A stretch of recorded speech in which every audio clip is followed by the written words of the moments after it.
ये अलाउंसेस और रीइंबर्समेंट दोनों के दोनों हमने देखा कि उस वक्त टैक्सेबल है जब एम्प्लॉई को कोई बेनिफिट हो रहा है। अगर कोई अलाउंस या रीइंबर्समेंट एम्प्लॉई को पे की जा रही है, लेकिन इस अलाउंस या रीइंबर्समेंट का पर्पस ऑफिशियल एक्सपेंडिचर की रीइंबर्समेंट है, अगर उस अलाउंस का पर्पस ऑफिशियल एक्सपेंसेस की रीइंबर्समेंट है और वो अलाउंस या रीइंबर्समेंट किसी पर्सनल बेनिफिट के लिए नहीं है, तो फिर उस सूरत में सैलरी की डेफिनेशन में वो शामिल ही नहीं है। तो मैंने कहा था कि हम बेनिफिट के लफ्ज को फर्दर एक्सप्लोर करेंगे, ठीक है? तो बेनिफिट सैलरी जो है वो टैक्सेबल या सैलरी की डेफिनेशन में वो आमदनी उस वक्त ही आएगी जब एम्प्लॉय को कोई बेनिफिट होगा, जब एम्प्लॉय को कोई फायदा होगा। अगर एम्प्लॉय को कोई फायदा नहीं है तो इसका मतलब है एम्प्लॉयर से मिलने वाली रकम, एम्प्लॉयर से मिलने वाला अलाउंस या एम्प्लॉयर से मिलने वाली रिइंबर्समेंट सैलरी की डेफिनेशन में शामिल भी नहीं हो सकती। इसी चीज को मद्देनजर रखते हुए आगे अगर हम बेनिफिट देखें तो बेनिफिट दो किस्म के हो सकते हैं। एक तो बेनिफिट हो सकता है कि अगर आपको इन काइंड एम्प्लॉयर कोई बेनिफिट देता है, और दूसरा बेनिफिट ये हो सकता है कि आपको इन कैश एम्प्लॉयर कोई बेनिफिट दे, ठीक है? तो एम्प्लॉयर चाहे इन काइंड बेनिफिट दे, यानी वो अपने एम्प्लॉय को उसके रहने के लिए घर दे दे, चलाने के लिए गाड़ी दे दे, उसके घर में कोई वॉशिंग मशीन, टेलीविजन और मुख्तलिफ चीज़ें रखवा दे, उसे मोबाइल गिफ्ट कर दे। ये तमाम इन काइंड बेनिफिट्स हैं। और इन कैश बेनिफिट्स तो जाहिर सी बात है, अगर वो उसे कोई पैसे देगा तो वो इन कैश बेनिफिट हो जाएगा। फिर मैंने कल जैसे अर्ज किया था कि इन कैश बेनिफिट्स हम सारे के सारे यहाँ पर क्लास में डिस्कस करेंगे। इसी तरह इन काइंड बेनिफिट्स हम सारे के सारे क्लास में डिस्कस करेंगे, लेकिन सिर्फ वो इन काइंड बेनिफिट और वो इन कैश बेनिफिट जिनका लॉ ने कोई स्पेशल ट्रीटमेंट बताया है। अगर कोई कैश बेनिफिट है और उस कैश बेनिफिट का लॉ ने कोई स्पेशल ट्रीटमेंट या एग्जेम्पशन नहीं बताई, तो इसका मतलब ये हुआ कि वो डायरेक्टली सैलरी का हिस्सा बन जाएगा। उसमें मजीद कोई डिस्कशन की रिक्वायरमेंट ही नहीं है। मैं कल वाली एग्जांपल रिपीट करता हूँ कि एम्प्लॉयर अपने एम्प्लॉय को अगर एक बेसिक सैलरी पे कर रहा है और साथ उसे एक अपने बच्चों की एजुकेशन के लिए एजुकेशन अलाउंस पे कर रहा है, तो ये जो सैलरी बेसिक और एजुकेशन अलाउंस ये दोनों उसकी सैलरी का हिस्सा बन जाएंगे, ठीक है? अनलेस कि हमें लॉ में आगे जाकर पढ़े कि ये कोई एग्जेम्पशन है। इन काइंड बेनिफिट में क्या होता है? इन काइंड बेनिफिट में भी कुछ तो स्पेशल ट्रीटमेंट है जो हम आगे जाकर डिस्कस करेंगे, लेकिन इसके अलावा इन काइंड बेनिफिट्स का एक जनरल ट्रीटमेंट भी है। जनरल ट्रीटमेंट क्या है कि मसलन एम्प्लॉय बाज एसेट्स ऐसे हैं जिनका लॉ ने स्पेसिफिक नहीं लिखा कि अगर ये एसेट या ये इन काइंड बेनिफिट एम्प्लॉयर अपने एम्प्लॉय को देगा तो इस इन काइंड बेनिफिट की वैल्यूएशन कैसे होगी। मसलन लॉ में ये तो लिखा हुआ है कि अगर एम्प्लॉयर ने अपने एम्प्लॉय को घर दिया तो घर को किस तरह से वैल्यू किया जाएगा। एम्प्लॉयर अपने एम्प्लॉय को जब घर देता है तो रहने के लिए घर देता है, जाहिर सी बात है वो पूरा घर गिफ्ट तो यूजुअली नहीं किया जाता, अलबत्ता रहने के लिए दिया जाता है। तो उस घर के इस्तेमाल का जो एम्प्लॉय को फायदा होता है, उस फायदे को वैल्यू वैल्यू करने का लॉ ने एक तरीकाकार बताया हुआ है। इसी तरह अगर एम्प्लॉयर अपने एम्प्लॉय को कोई गाड़ी देता है इस्तेमाल के लिए, तो उस गाड़ी को जो इस्तेमाल करने से एम्प्लॉय को फायदा हो रहा है, जो बेनिफिट हो रहा है, उसको वैल्यू करने का लॉ ने एक तरीकाकार बताया हुआ है। वो तरीकाकार हम आगे जाके पढ़ेंगे। लेकिन अगर फर्ज किया एम्प्लॉयर अपने एम्प्लॉय के घर में एक एसी लगा देता है और उसे कहता है कि जनाब ये एसी मेरी तरफ से आपको गिफ्ट है, या वो उसे कहता है कि ये एसी आप इस्तेमाल करें घर में जब तक आप इस घर में रह रहे हैं, और उसके बाद ये एसी जब जाएंगे तो आप वापस करके जाएंगे। तो इस एग्जाम्पल में आपने देखा कि दो तरह का बेनिफिट है। एक तो बेनिफिट ये है कि एम्प्लॉयर अपने एम्प्लॉय को एसेट ट्रांसफर कर दे, और अगर ट्रांसफर नहीं कर रहा तो वो उसे इस्तेमाल के लिए दे रहा है। ठीक है, अगर ट्रांसफर नहीं कर रहा तो वो उसे यूज के लिए दे रहा है। तो अगर तो एम्प्लॉयर अपने एम्प्लॉय को एसेट ट्रांसफर कर देता है, अगर एम्प्लॉयर अपने एम्प्लॉय को एसेट ट्रांसफर कर देता है, और ये आपके एग्जाम में कई मर्तबा आया है, इसको आपने याद रखना है, तो फिर उस एसेट की फेयर मार्केट वैल्यू एम्प्लॉय की सैलरी का हिस्सा बन जाएगी। मसलन अभी जैसे हमने एग्जांपल ली कि अगर एम्प्लॉयर ने कहा जनाब ये एयर कंडीशनर आपका हुआ, या आपने इस दफा बड़ी अच्छी परफॉर्मेंस दी है, हम आपको कैश बोनस देने की बजाय हम आपको एक आईफोन गिफ्ट कर देते हैं, या हम आपको एक सैमसंग गिफ्ट कर देते हैं, तो उस मोबाइल की या उस एसी की या जो भी एसेट वो एम्प्लॉयर अपने एम्प्लॉय को एज ए गिफ्ट देता है, वो एम्प्लॉय की सैलरी का हिस्सा बन जाएगा, वो बोनस है एम्प्लॉय के लिए। ठीक है, अच्छा, दूसरी तरफ ये तो हो गया अगर ट्रांसफर ऑफ एसेट हो रहा है। अगर ट्रांसफर ऑफ एसेट नहीं हो रहा बल्कि एसेट एम्प्लॉयर अपने एम्प्लॉय को इस्तेमाल के लिए फराहम कर रहा है, यूज के लिए दे रहा है, तो उस यूज की वैल्यूएशन के लिए जनरली आपके एग्जाम में डेप्रिसिएशन रेट्स प्रोवाइड किए जाते हैं। मसलन वो कहता है कि जनाब एक एम्प्लॉयर ने अपने एम्प्लॉय को एक फ्रिज दे दिया, रेफ्रिजरेटर दे दिया, या एक एसी घर में दे दिया, और उस एसी की जो मार्केट वैल्यू है वो 1 लाख रुपए है। अगर ये ट्रांसफर किया होता तो पूरा का पूरा 1 लाख एम्प्लॉय की सैलरी में ट्रांसफर, सैलरी का हिस्सा बन जाता। लेकिन वो कह रहा है ट्रांसफर नहीं किया, बल्कि वो एसेट एम्प्लॉय को यूज के लिए दिया है। तो जब एसेट एम्प्लॉय को यूज के लिए दिया जाता है तो साथ एग्जामिनर आपको बताएगा कि एम्प्लॉयर उस एसेट के ऊपर 10%, 15% या 20% के रेट से डेप्रिसिएशन भी अपनी बुक्स में रिकॉर्ड कर रहा है। अब डेप्रिसिएशन क्या चीज है? डेप्रिसिएशन उस एसेट की वैल्यू में डिक्रीज को शो कर रही है। यानी एसेट इस्तेमाल तो एम्प्लॉय कर रहा है, लेकिन एम्प्लॉयर का चूंकि एम्प्लॉयर ओनरशिप एम्प्लॉयर के पास है, तो जितनी उसकी डेप्रिसिएशन है एम्प्लॉयर एज पर पॉलिसी उस एसेट को अपने पास डेप्रिसिएट कर रहा है। तो डेप्रिसिएशन क्या रिफ्लेक्ट कर रही है? डेप्रिसिएशन रिफ्लेक्ट ये कर रही है कि एम्प्लॉय के इस्तेमाल की वजह से उस एसेट की वैल्यू कितनी डिक्रीज हो रही है। तो एम्प्लॉयर का खर्चा हो रहा है, एम्प्लॉयर का लॉस हो रहा है, तो करस्पॉन्डिंगली क्या हो रहा है? एम्प्लॉय का बेनिफिट हो रहा है। तो इसका मतलब क्या हुआ कि एम्प्लॉय का बेनिफिट किस चीज के बराबर है? डेप्रिसिएशन के बराबर है। तो अगर फर्ज किया एक एसेट 1 लाख रुपए का एम्प्लॉय को दिया गया, आपके एग्जाम में आ गया कि 1 लाख रुपए का एसेट एम्प्लॉय को मिला, और एम्प्लॉयर 15% डेप्रिसिएशन उस एसेट के ऊपर चार्ज करता है, तो इसका मतलब है एम्प्लॉय को बेनिफिट कितना हुआ? 15,000 रुपए का। 1 लाख का 15%, 15,000 रुपए का बेनिफिट उस एम्प्लॉय को हुआ। ये 15,000 रुपए उस एम्प्लॉय की सैलरी का हिस्सा बन जाएगा। तो अगर उस एम्प्लॉय की बेसिक सैलरी फर्ज की आप 1 लाख रुपया है और ये एसेट मिल गया, तो इसका मतलब ये हुआ कि उसका टोटल जो सैलरी है वो 1,15,000 हो जाएगी।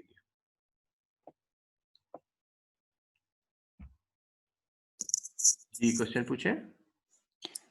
सर, जो आपने बताया था कि जब एम्प्लॉयर ट्रांसफर करता है एसेट, तो सर वो फेयर वैल्यू के ऊपर होता है हाँ, अगर एम्प्लॉयर रिकॉर्ड? जी, अगर एम्प्लॉयर अपने एम्प्लॉय को कोई एसेट ट्रांसफर करता है तो एम्प्लॉय अपनी सैलरी में उसे फेयर मार्केट वैल्यू पे लेगा।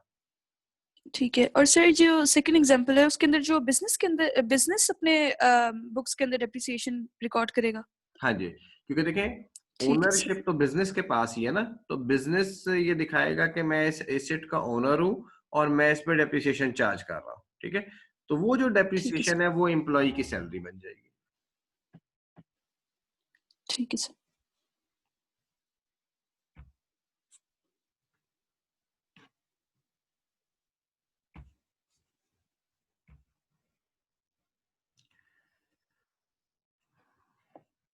ओके, तो ये मैंने आपको जनरल ट्रीटमेंट बता दिया उन तमाम इन काइंड एसेट्स का जो स्पेशल ट्रीटमेंट में नहीं आएंगे या जो हम इन स्लाइड्स में डिस्कस नहीं करेंगे। अब मैं बारी बारी मुख्तलिफ हेड्स के ऊपर जाऊंगा और आपको एक्सप्लेन करता हूँ।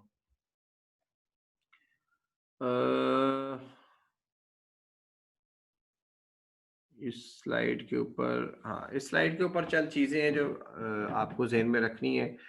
आल्दो इनका कोई स्पेशल ट्रीटमेंट नहीं है, इनमें से एक आइटम का स्पेशल ट्रीटमेंट है जो आगे जाके हम डिस्कस करेंगे, लेकिन ये थोड़ी सी डिफरेंट किस्म की चीजें हैं, तो आपके समझने के लिए मैं बता रहा हूँ। The amount of any profits in लिeu of or in addition to salary or wages including any amount received as consideration for a person's agreement to enter into an employment relationship. Usually इसे joining bonus कहा जाता है। ये कह रहा है कि अगर बाज़ औक़ात ऐसा होता है कि मसलन आपने रेस्टोरेंट ओपन किया, तो आप क्या चाहते हैं, यार कोई अच्छा सा कुक कहीं से ढूंढ के ले आए, ठीक है? तो आपने कहा कि जनाब ये बारबेक्यू टुनाइट वालों का कुक बड़ा अच्छा है, या चिलमन वालों का कुक बड़ा अच्छा है, या सरीना का कुक बड़ा अच्छा है, तो हम इस कुक को जो है ना अपने पास ले आते हैं, ताकि इस कुक के पकाए हुए खाने जो है लोग खाएंगे, तो हमारा रेस्टोरेंट भी उसी तरह मशहूर हो जाएगा। तो ऐसे एम्प्लॉई को, जो कि एक अच्छा एम्प्लॉई हो, ऑलरेडी एक मार्केट रेपुटेशन हो, आप समझे कि उसे गुडविल के तौर पर यूजुअली कहा जाता है कि यार देखो आप हमें ज्वाइन करो, तो हम आपको लाख रुपए महीना सैलरी देंगे और एक ज्वाइनिंग बोनस भी देंगे आपको, फर्ज किया 2 लाख, 3 लाख, 4 लाख, 5 लाख रुपए का। तो ये जो to enter into an employment relationship के लिए पैसे दिए जाते हैं, ये पैसे भी जो है ये भी एम्प्लॉय की सैलरी का हिस्सा है। मसलन पाकिस्तान में पहले जब जैज़ काम कर रहा था, जैज़ के बाद या मोबलिंक, मोबलिंक के बाद नई कंपनीज आई, यूफोन आया, टेलीनॉर आया, तो इन्होंने कहा कि पहले से एक्सपीरियंस्ड लोग मार्केट में कौन है?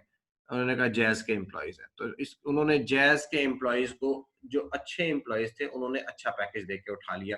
और आज भी मार्केट में ये एक जो है ना, आप समझे कि एक तरह का आपस में प्लेयर्स के दरमियान या मार्केट प्लेयर्स के दरमियान एक चल रहा होता है कि यार कौन से अच्छे एम्प्लॉइज हैं, तो वो एक दूसरे के एम्प्लॉइज को तोड़ने की कोशिश करते रहते हैं।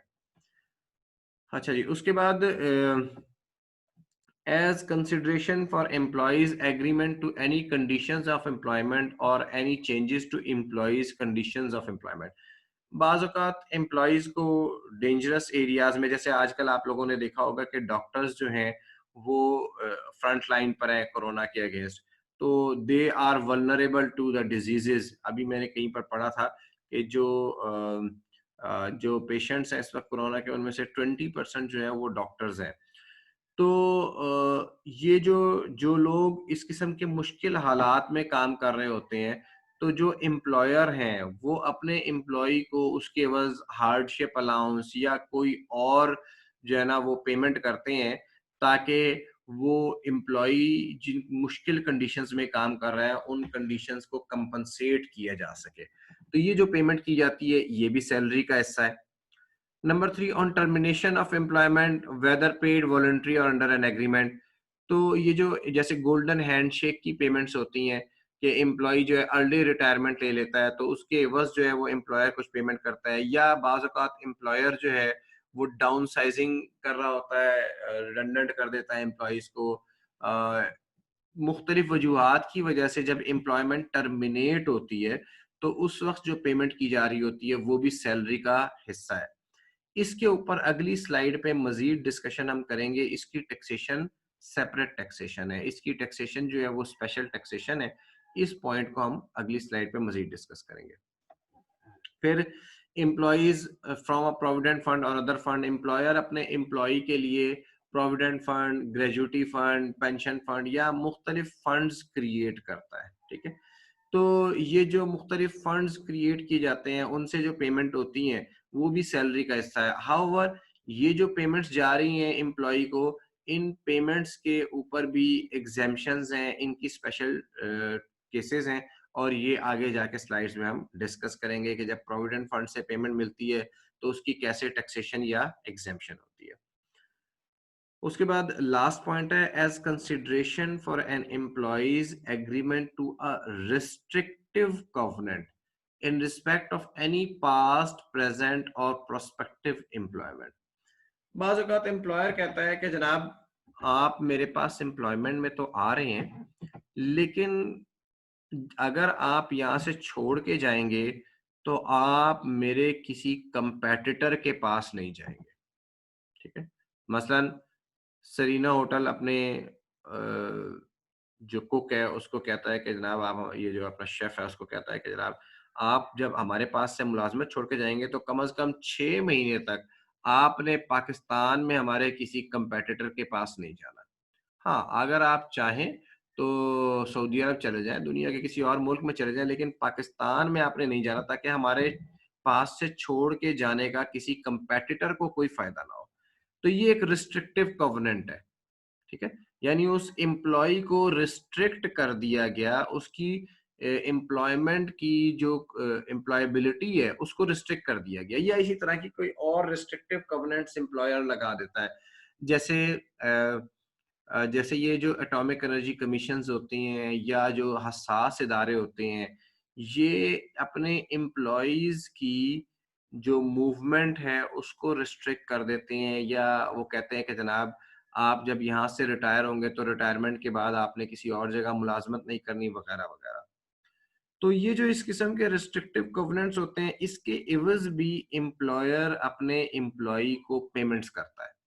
ये पेमेंट्स भी सैलरी का हिस्सा होती हैं, लेकिन इनका कोई स्पेशल ट्रीटमेंट नहीं है, ये नॉर्मल के तौर पर सैलरी में शामिल हो जाती है। तो इसमें से पॉइंट नंबर 3 और 4 का स्पेशल ट्रीटमेंट है जो आगे जाके मुख्तलिफ स्लाइड्स पे डिस्कस होंगे और उससे पहले वाले जो है वो नॉर्मल तरीके से सैलरी में शामिल हो जाएंगे।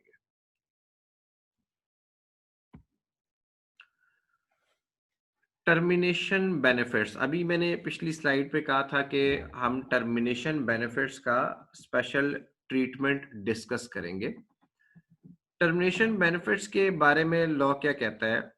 टर्मिनेशन बेनिफिट कहता है an employee who has received an amount refer to in sub clause 3 of clause E of subsection 2 जो अभी पिछले पेज पर हमने पढ़ी है in a tax year may by notice in writing to the commissioner elect for the amount to be taxed at the rate computed in accordance with the following formula।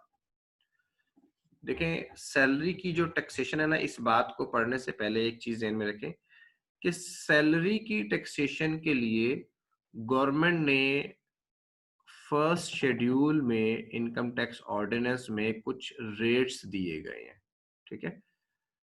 और उन rates के मुताबिक salary के ऊपर tax लगाया जाता है। मसलन एक एम्प्लॉय की सैलरी मौजूदा लॉ के मुताबिक अगर 6 लाख रुपए तक है तो उसकी सैलरी पर टैक्स का रेट 0% है और जैसे जैसे उसकी सैलरी इंक्रीज होती जाती है तो जैसे जैसे उसकी सैलरी के स्लैब्स बढ़ते जाएंगे, यानी अगर किसी की 8 लाख है, 10 लाख है, 12 लाख है, 15 लाख है सालाना सैलरी, तो उसकी सैलरी जो है वो इंक्रीज होती जाती है, उसकी सैलरी जो है वो चेंज होती रहती है। तो उस सैलरी की चेंज के हिसाब से उसकी जो टैक्सेबल इनकम तब्दील होती रहती है तो उसके टैक्स रेट्स भी चेंज हो जाते हैं। अच्छा, वो जो रेट्स हैं उन रेट्स की एप्लीकेबिलिटी के लिए गवर्नमेंट ने फर्स्ट शेड्यूल दिया गया है, लेकिन टर्मिनेशन बेनिफिट्स में आप देखें गवर्नमेंट एक रियायत दे रही है, कुछ नए रेट्स यहाँ पे इंट्रोड्यूस कर रही है, एक नया फॉर्मूला इंट्रोड्यूस किया है। वो क्या है? ए डिवाइडेड बाय बी। ए क्या चीज है? A is the total tax paid or payable by the employee on the employee's taxable income for the 3 preceding tax years। यानी जो उसने टोटल टैक्स पे किया है लास्ट 3 इयर्स के अंदर, ठीक है? और B क्या है?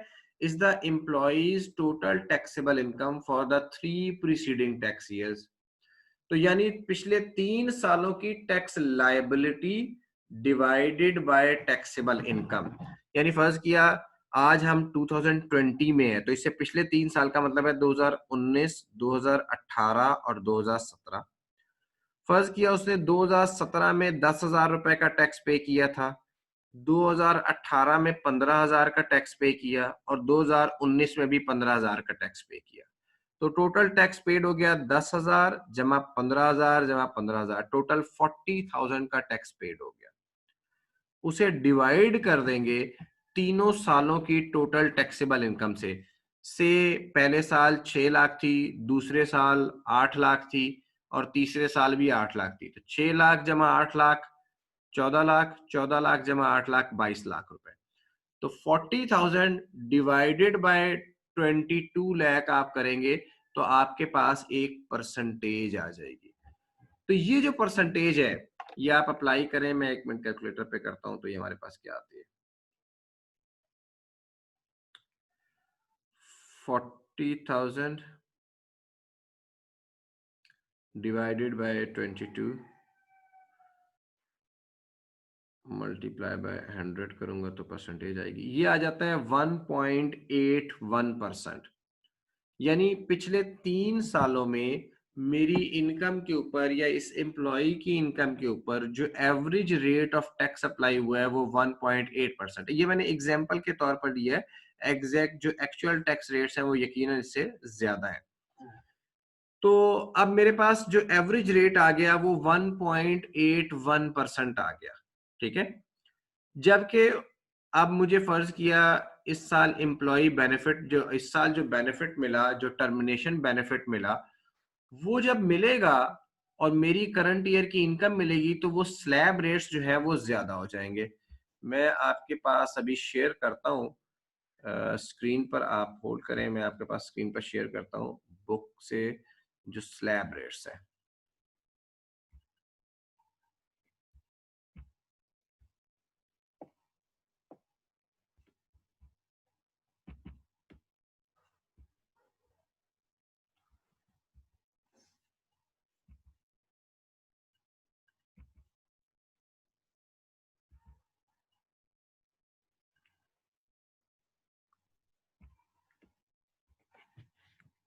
आप लोगों के पास अगर बुक्स हैं तो अपने पास चैप्टर 4 में चले जाएं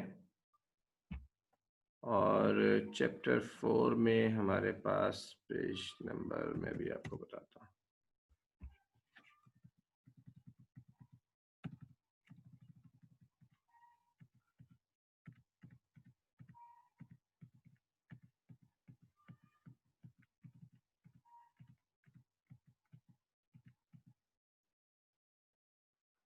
चैप्टर 4 पे पेज नंबर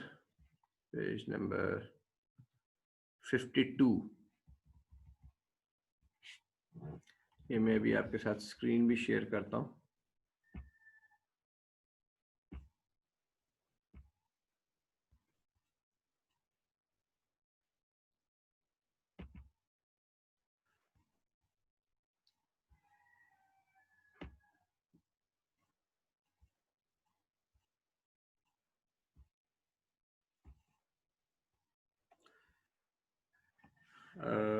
ये स्क्रीन पर आप देख रहे होंगे, इसके ऊपर आपको टैक्स रेट्स नजर आ रहे हैं। जी क्वेश्चन पूछें।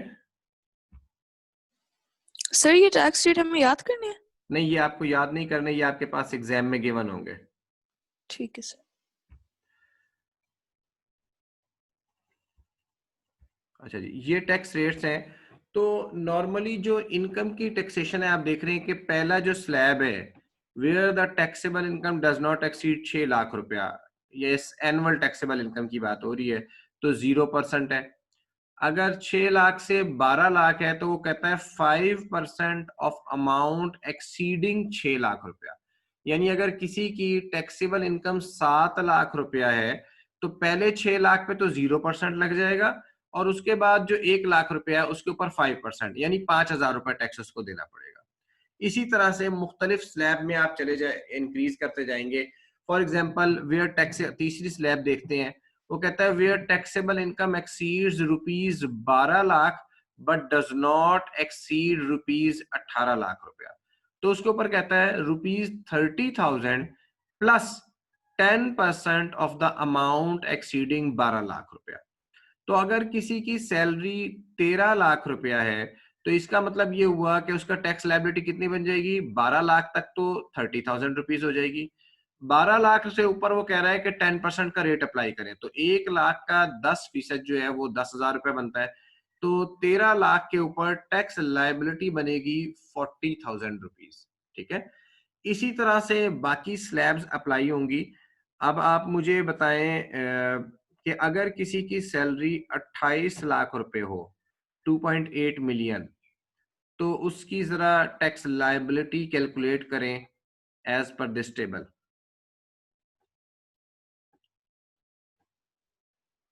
कैलकुलेटर्स पे 28 लाख के ऊपर कैलकुलेट करें टैक्स लायबिलिटी।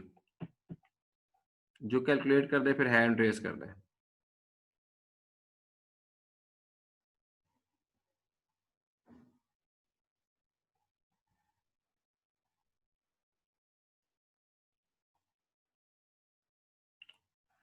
मैं भी कैलकुलेट कर रहा हूँ, आप भी कैलकुलेट कर लें।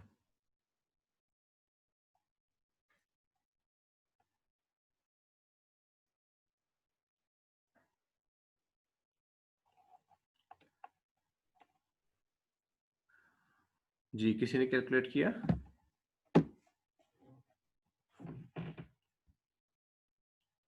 जी बताएं।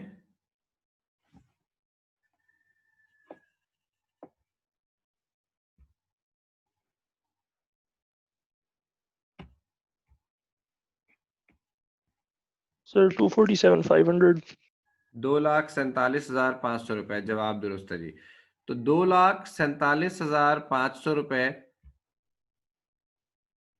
247,500 रुपीज जो है ये टैक्स लायबिलिटी कैलकुलेट हुई।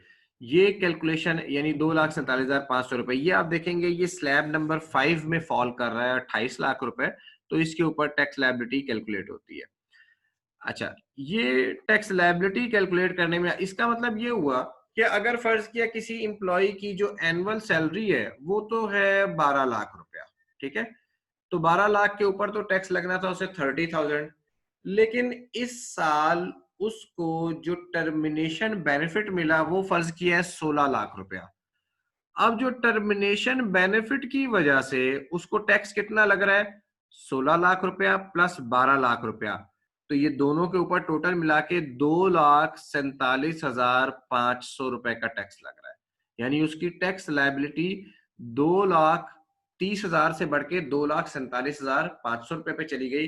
किस वजह से? क्योंकि इस साल उसको एक हैवी अमाउंट टर्मिनेशन बेनिफिट की मिली है।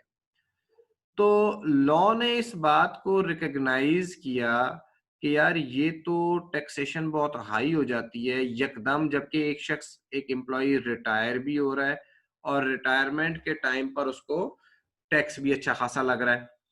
तो इसलिए लॉ ने उसे अलाउ किया कि भाई आप अपना जो टर्मिनेशन बेनिफिट है उसको बजाय करंट ईयर की इनकम के अंदर शामिल करो। आप उसके लिए ये उन्होंने स्पेशल रेट यानी लास्ट 3 इयर्स के एवरेज रेट पे टैक्स के लिए ऑफर कर, ठीक है। तो अब क्या होगा?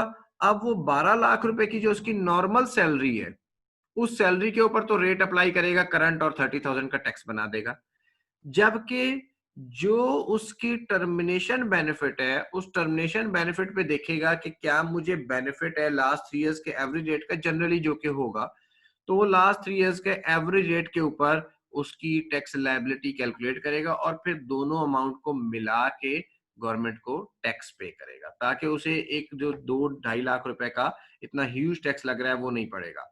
इसकी एग्जांपल मैं आपको इस तरह से देता हूं, एक आसान एग्जांपल करते हैं।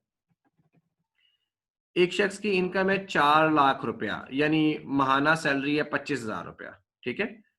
तो इसका मतलब ये हुआ कि अगर 4 लाख रुपया सालाना सैलरी है तो वो पहली स्लैब में फॉल करेगा जो कि है 6 लाख रुपया, 0% टैक्स हो जाएगा। अब उसको अगर पिछले सालों के बेनिफिट मिल रहा है टोटल 8 लाख रुपए का, तो 6 लाख जमा 8 लाख 14 लाख रुपए हो जाएंगे। अब 14 लाख रुपए तीसरी स्लैब में चले जाएंगे, लेकिन अब वो उसे ऑप्ट करता है लास्ट 3 इयर्स के एवरेज रेट के ऊपर, तो पहले वाले जो 4 लाख हैं वो तो 0% हो गए, जो अगले वाले 8 लाख जो उसे रिटायरमेंट बेनिफिट के तौर पर मिले हैं, वो उसको जब लास्ट 3 इयर्स का एवरेज रेट लेगा तो उसकी सैलरी तो हमेशा 0% के रेट के ऊपर थी, तो इसका मतलब ये हुआ कि लास्ट 3 इयर्स का एवरेज रेट भी 0 होगा। तो जब एवरेज रेट 0 होगा तो इसका मतलब है उसे कोई भी टैक्स पे नहीं करना पड़ेगा, तो इस तरह ये एम्प्लॉय को बेनिफिट हो जाएगा।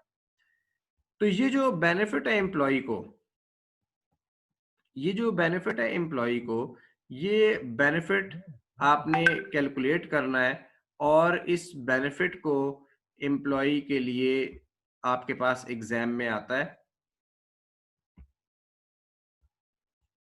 अब मैं आपके साथ दूसरी स्लाइड वापस शेयर करता हूं।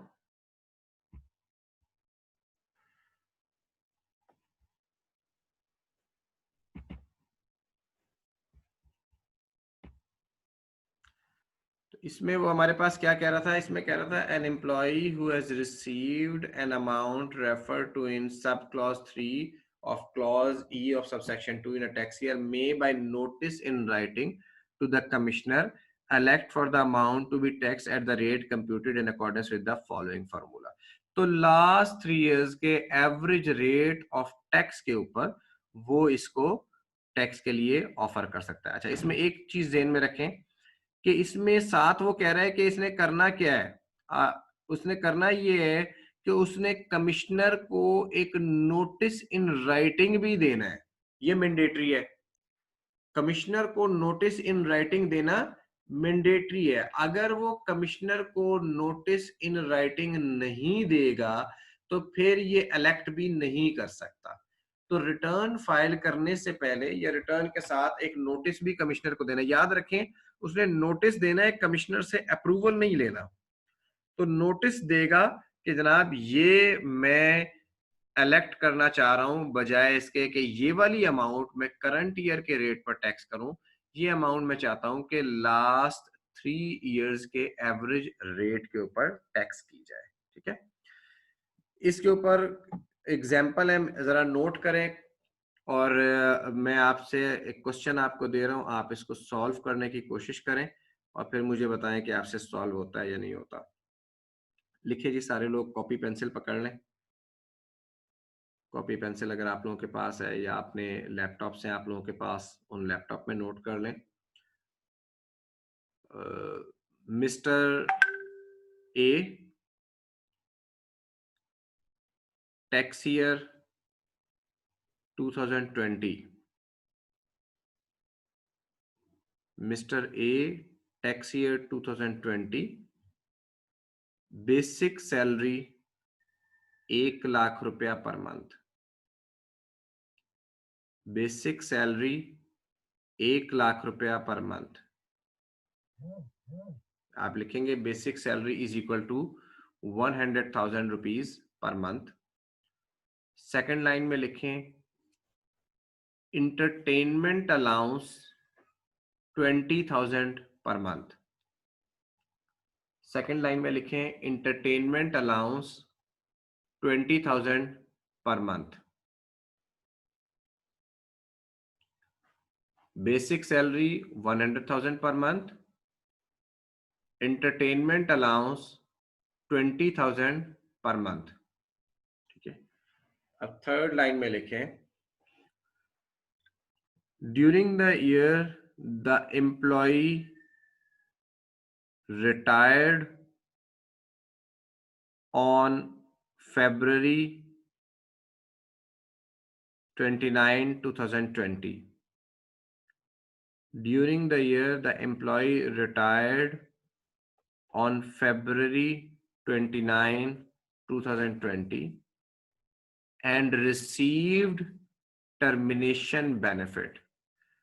During the year, the employee retired on February 29, 2020 and received termination benefit of rupees 2 million, 20 lakh, and received termination benefit of rupees 2 million. तो आपके पास 3 इंफॉर्मेशन आ गई। बेसिक सैलरी उसे 1 लाख रुपए पर मंथ मिल रही है, इंटरटेनमेंट अलाउंस उसे 20,000 रुपए पर मंथ मिल रहा है, और टर्मिनेशन बेनिफिट उसको 20 लाख रुपए का मिल रहा है। ठीक है, अब जरा इंफॉर्मेशन नोट करें। टैक्स ईयर 2019 3 अलग अलग लाइनों में नोट कर लें। पहली लाइन लिखे टैक्स ईयर 2019, दूसरी लाइन में लिखे टैक्स ईयर 2018 और तीसरी लाइन में टैक्स ईयर 2017। इन तीनों सालों की टैक्स लायबिलिटी और टैक्सेबल इनकम नोट कर लें। Tax year 2019, tax year 2019, tax year 2019, इसकी टैक्स लायबिलिटी नोट करें 40,000 रुपीज। टैक्स ईयर 2019 की टैक्स लायबिलिटी 40,000। टैक्स ईयर 2019 की टैक्स लायबिलिटी 40,000।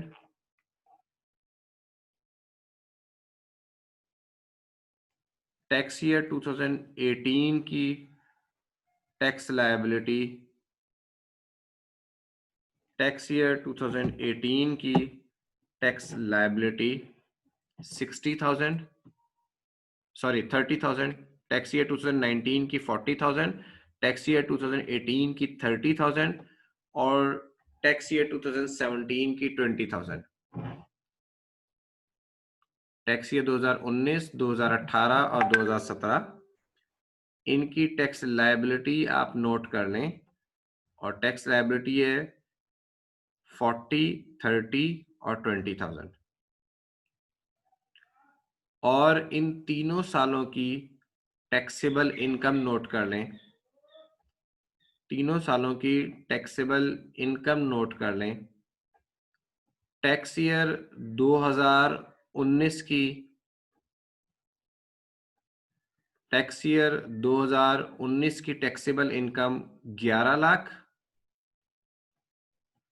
2018 की 10 लाख और 2017 की 8 लाख रुपए। 11 लाख, 10 लाख और 8 लाख। 11 लाख, 10 लाख और 8 लाख।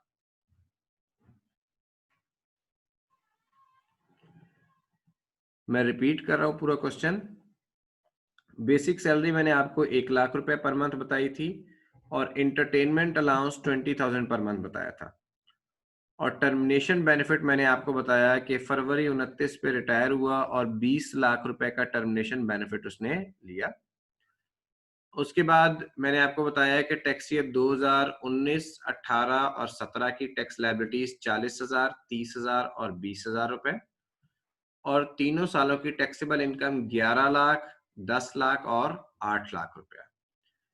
इस क्वेश्चन को सॉल्व करें, और सॉल्व करके मेरे ईमेल एड्रेस पर आप लोग, मैं भी ग्रुप में ईमेल एड्रेस शेयर कर दूंगा, अपने अपने सॉल्यूशंस मेरे ईमेल एड्रेस पर आपने भेजने, ग्रुप में अपलोड नहीं करने। ठीक है, इसके सॉल्यूशन आपने ग्रुप में अपलोड नहीं करने, मेरे पास ईमेल करने हैं। जी आदिल, क्वेश्चन पूछें। सर मैं ये कह रहा था कि मेरे पास लिंक 850 पे आया, तो लेक्चर मिल जाएगा आज का? हाँ, ये आप अपने क्लास फेलो से भी किसी से कोऑर्डिनेट कर सकते हैं, और अजमत साहब से कोऑर्डिनेट कर लें। ठीक है, अच्छा।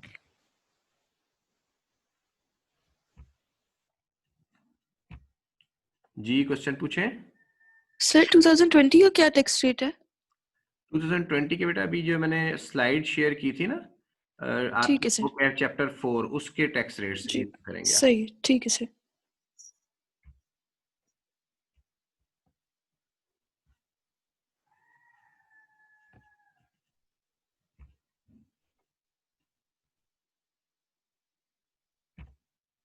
जी खिजर, सवाल पूछें।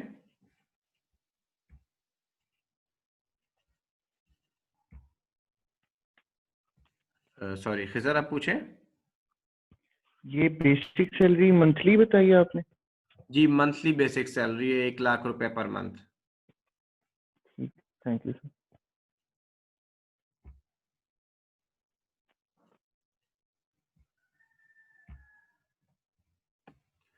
जी आदिल, क्वेश्चन। सर नहीं पूछ रहा था मैंने, हो गया था बस। वो हैंड लोअर कर दिया करे तो मुझे पता नहीं लगता, ठीक है। अच्छा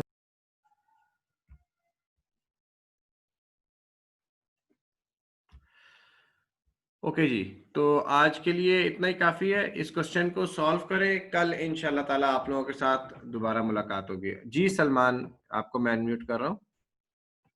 जी पूछिए। सर ईमेल आईडी जरा बता दें वो सर मैं आप। ग्रुप में अपलोड कर दूंगा अभी। अच्छा अच्छा सर, ठीक।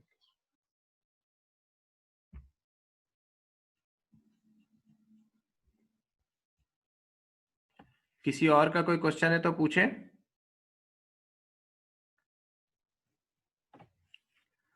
ओके जी, thank you very much. Allah Hafiz.